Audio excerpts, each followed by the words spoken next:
impress your accountant. And he said, I'm here to help you. You're only 25 years old. You've been to 1 year of college. You've got a beautiful family, every reason to do it. Why don't you set a goal to become a millionaire? And he said, here's why. And I thought, he doesn't need to teach me why. Wouldn't it be nice to have $1 million? He said, no, then you'll miss it. He said, here's why.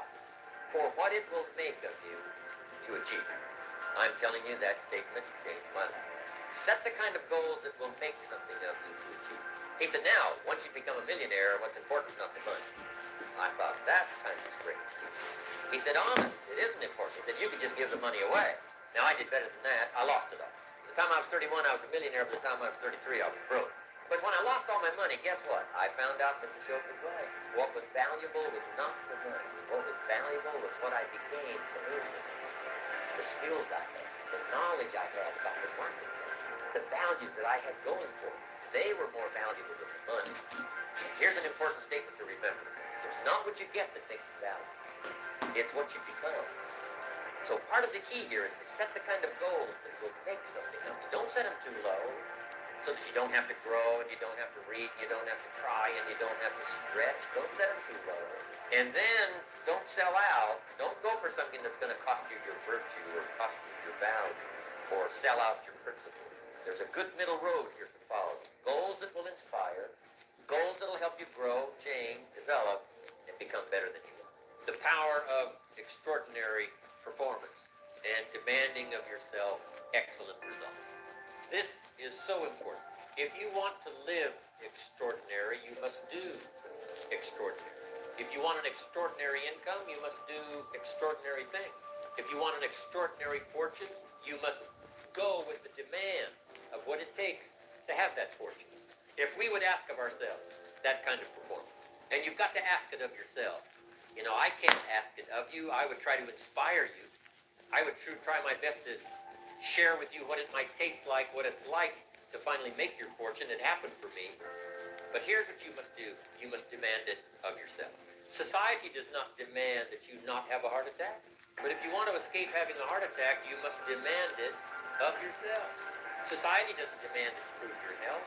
You have to demand it of yourself. Society doesn't demand that you jog around the block every morning. But if you want good health, you must demand it of yourself. Society doesn't demand that you read a couple of books a week and improve your intelligence and your knowledge.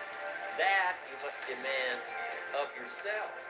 Society does not demand that you build a financial wall around your family nothing can get through. That's not a demand of society. But you must demand it. If you wish it, you must demand it of yourself. Society doesn't demand that you learn a list of 10 skills in order to ensure your own future and the future of your family. Society doesn't demand it, doesn't require it. It is not a law. But if you want the benefit, you must demand it of yourself. If there's some things you've been postponing, some decisions you have just, haven't gotten to, I would ask you to just, take out your journal and just go through, what have I been postponing that's not going to be better for my health? It's not going to be better for my future. It's not going to enhance my finances. Maybe a problem needs to be solved. I got to decide when I'm going to do it and how I'm going to proceed.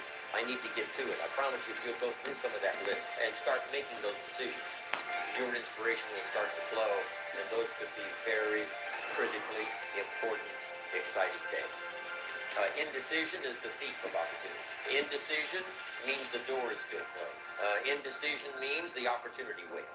Indecision means what could be is postponed or may never be.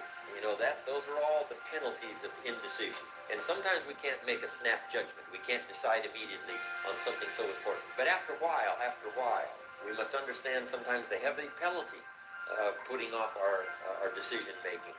So, one source of inspiration, deciding. Where does self-confidence come from? And this is the best advice I can give you on that. Not neglecting, first of all, the small daily disciplines.